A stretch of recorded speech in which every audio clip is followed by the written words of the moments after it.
Hello, good evening. ഇതെൻ്റെ യൂട്യൂബിലെ ആദ്യത്തെ ഓൺ വോയിസ് വീഡിയോ ആണ് കേട്ടോ. ഇപ്പോൾ എല്ലാവരും ചെയ്യുന്നത് ഡേ ഇൻ മൈ ലൈഫാണല്ലോ. അപ്പോൾ ഞാനും ഇന്ന് അങ്ങനത്തെ ഒരു വീഡിയോ എടുക്കുകയാണെന്ന് വിചാരിച്ചു.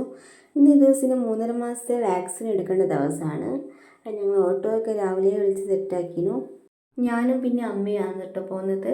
വണ്ടി കയറിയതും പിന്നെ ഇതും നല്ല ഉറക്കമായിരുന്നു. ഇതേതാ സ്ഥലമൊന്നും ഞാൻ പറയേണ്ട ആവശ്യം ഉണ്ടാവില്ല, എല്ലാവർക്കും അറിയായിരിക്കും. അങ്ങനെ നമ്മൾ വേപ്പേരി ഗവൺമെൻറ് ഹോസ്പിറ്റലിലെത്തി. ഇത് നമ്മൾ സ്ഥിരം വിളിക്കുന്ന ഓട്ടോ തന്നെയാണ്, ശ്രീധരേട്ടൻ. അവിടെ 2nd ഫ്ലോറിലാണ് പോളിയോ കൊടുക്കുന്നത്. പിന്നെ വന്നപ്പോൾ അത്യാവശ്യം നല്ല തിരക്കുണ്ടായിരുന്നു. അതുകൊണ്ട് ഞങ്ങൾ ഇന്ന് കുറച്ച് നേരത്തെ തന്നെ വീട്ടിൽ നിന്ന് ഇറങ്ങി. പണ്ട് മുതലേ സൂചി കണ്ടാൽ തലറ്റുന്ന ഒരു സ്വഭാവമാണ് നിന്നത്. അതുകൊണ്ട് ഞാൻ വാക്സിൻ എടുക്കുമ്പോൾ അങ്ങോട്ട് നോക്കിയിട്ടേ ഇല്ല. പിന്നെ ഇവിടെ നല്ല കമ്പനി ആയിട്ടുള്ള സിസ്റ്ററായിരുന്നു. കുറേ കഥയൊക്കെ പറഞ്ഞു ഞങ്ങൾ. പിന്നെ ഇത് നല്ല കരച്ചിലായിരുന്നു. ഞങ്ങൾ പുറത്തോട്ട് ഇറങ്ങി നിന്നു. അങ്ങനെ പുറത്ത് കുട്ടിയെ കളിക്കാനുള്ള ഒരു സെറ്റപ്പൊക്കെ ഉണ്ടായിരുന്നു. പിന്നെ ഞാൻ വിചാരിച്ചു അവിടെ തന്നെ എന്നെ ഒന്ന് കാണിക്കാമെന്ന്. എനിക്ക് 2 ദിവസത്തിൽ ചുമയുണ്ടായിരുന്നു. അപ്പം താഴെ നല്ല തിരക്കാനും കാണിക്കാൻ പോയപ്പോൾ കുറേ സമയം നിന്നിട്ടാണ് ഞങ്ങൾ കാണിച്ചത്.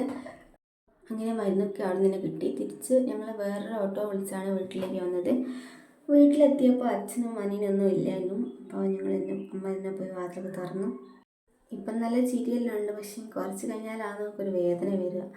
അങ്ങനെ ഞങ്ങൾ വീട്ടിലെത്തി അവിടെ ഫസ്റ്റ് ചെയ്തത് മരുന്ന് കൊടുത്താണ്. പിന്നെ ഫുൾ കരച്ചിലായിരുന്നു, വേദന വന്നിട്ടുണ്ടാവും. പിന്നെ കുറച്ച് സമയം കഴിയുമ്പോഴേക്കും നല്ല ചൂടുള്ള പനി ഉണ്ടായിരുന്നു മോൾക്ക്. പോളിയോ കൊടുത്താൽ പനിക്കണമെന്നൊക്കെയാണ് പറയുന്നത് കേൾക്കാറ്. ഇനിയിപ്പോൾ 2 ദിവസം ഇത് തന്നെയായിരിക്കും അവസ്ഥ. പനി ഉണ്ടാവും, വേദന ഉണ്ടാവും, കരച്ചിലായിരിക്കും. അത് പിന്നെ ഞാൻ പ്രത്യേകിച്ച് പറയേണ്ട ആവശ്യമുണ്ടാവില്ലല്ലോ. അപ്പോൾ ഇത്രയൊക്കെയാണുള്ളൂ ഞങ്ങളുടെ ഇന്നത്തെ വീഡിയോ. ഇഷ്ടപ്പെട്ടെങ്കിൽ ചാനൽ സബ്സ്ക്രൈബ് ചെയ്യുക, സപ്പോർട്ട് ചെയ്യുക. അപ്പോൾ ഇനി അടുത്തൊരു വീഡിയോ ആയിട്ട് നമുക്ക് വീണ്ടും കാണാം.